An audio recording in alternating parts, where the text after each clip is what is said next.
going to talk about on here from time to time. Hey, Edmund, it's nice to see you with us.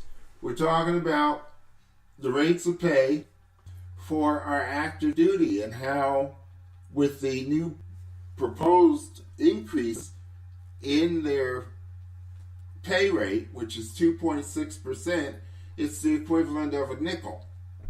Now, I'm not trying to start anything, but I think that we owe our men and women a decent rate of pay. And the only way that we're going to ever change this fact is we're going to have to start talking about it so that the Congress sees that it's a discussion within the veteran community to make this something that we have to deal with.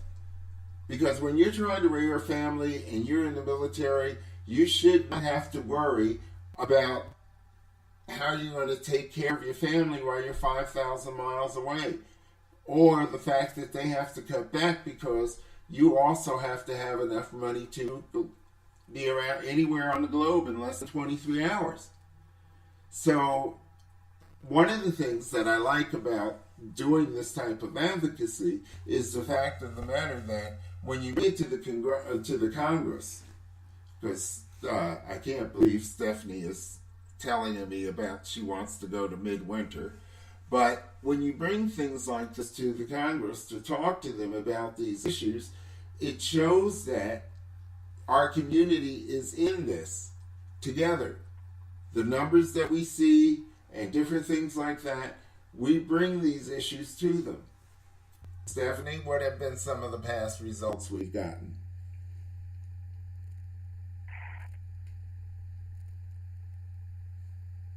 You there, Steph? Steph, where are you? Did we lose you?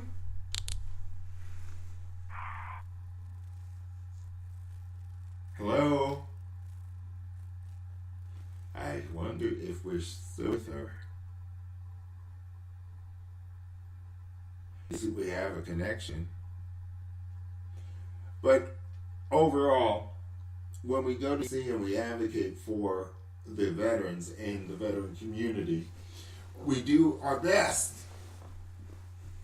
We do our best to help, to speak up and make sure that we have advocates that are talking up for the pay issue. And the pay issue is something that we can't let go of because the active duty can't do it for themselves. And until we talk to a Congress that's only meeting less than 100 days this year, they're paid $175,000, and they get more vacation time than the men and women that are out there protecting this nation. So the fact of the matter is that we owe the men and women a favorable rate, a livable rate of pay, more reflective of the job that they do. The veterans who are currently serving should be compensated at a rate of pay that is about the same as our police and firemen. But that's not the case. See, because the average policeman and the average fireman is somewhere about $55,000 a year. You back with us, Steph? Stephanie? Gee. But we owe it to them. We owe it to these men and women to say to them that the laborer is due a lot more than he's being paid, he or she is being paid. And that's where I speak up. It's not so much about trying to be greedy, because if we want to talk about greed, let's talk about the tax cuts that are giving away the opportunity to pay these men and women who are actually doing the heavy lifting to keep this country safe enough pay to compensate them so that they too can have a family, and they too, the pain of sacrifice isn't so great. Money answereth, the Bible I read says, money answereth all things. Food maketh merry. Food and wine maketh merry, but money answereth all things. Now that's a biblical quote. So it also tells us that we should not cheat each other.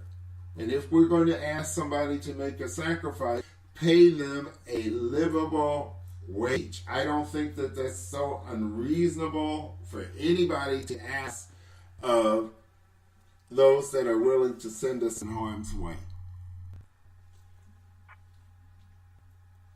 Steph, are you back with us, or do you have a bad line? Please say something. I guess we're lost with Stephanie. But the bottom line is, if I were to post on the internet right now the current 2018 wages that we find from militarybenefits.info, you end up finding out that the rate, the actual pay chart, and what I'm talking about is the actual pay to pay the laborer. I'm talking about the base pay. And that base pay means that we should have a good amount. Because whether you're an officer or a warrant officer or enlisted, your rate of pay is still under 03. You're still underpaid on an hourly basis. If you just break up the pay into 4 parts, into equal 4 parts out of the month times 168 hours of that you're on call, you get an hourly rate of pay that's oftentimes far less than $7.50 per hour or $7.25 or whatever the national minimum wage is. But the men and women that are in uniform, they don't see that. So that's why I keep bringing this issue up. I keep revisiting it, because it's not fair. It's not fair to the readiness of this nation, and it's not fair to the men and women who actually put themselves in harm's way. This is not a party issue. This is not a Republican issue. It's not a Democratic issue. It's about paying the men and women who put their lives in harm's way for this nation a reasonable wage.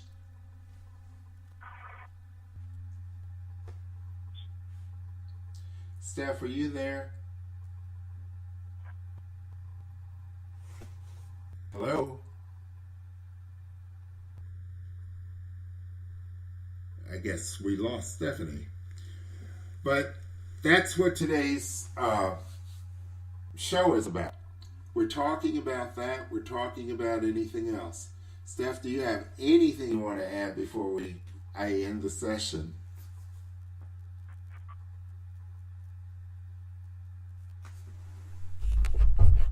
Steph?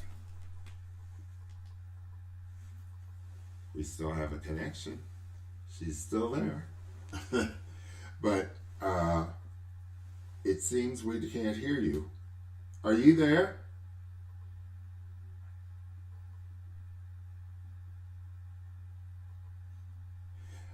Well, ladies and gentlemen, this is it for today. I'm going to end this here, but I just wanted to bring it back to you.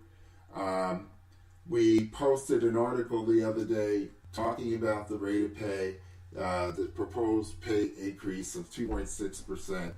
And while many may think that that's big wampum, a nickel doesn't really cut it. And if we're going to be honest, we have to talk about paying the men and women of this great nation a rate of pay that is worthy of them.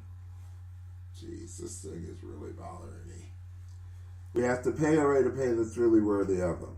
And the end result of it is that we're not doing that.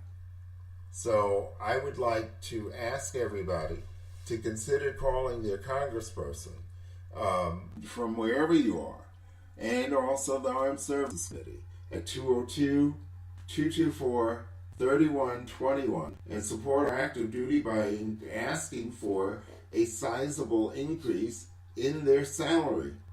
It's not fair to ask them to globetrot and you don't even pay them minimum wage.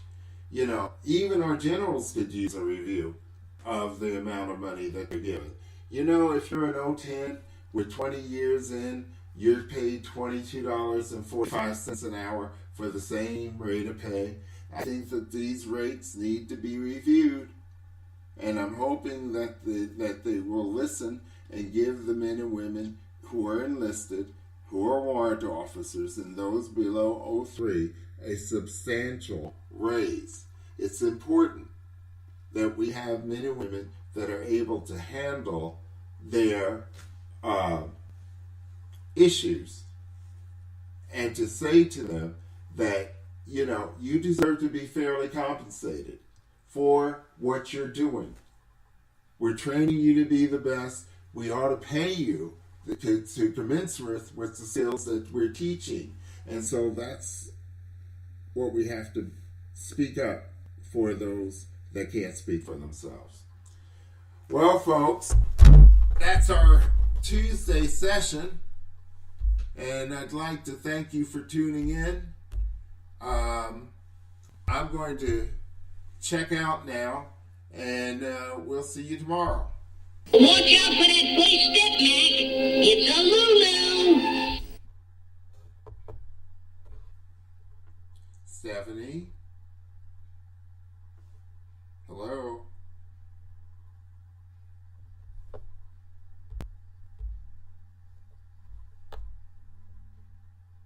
Okay.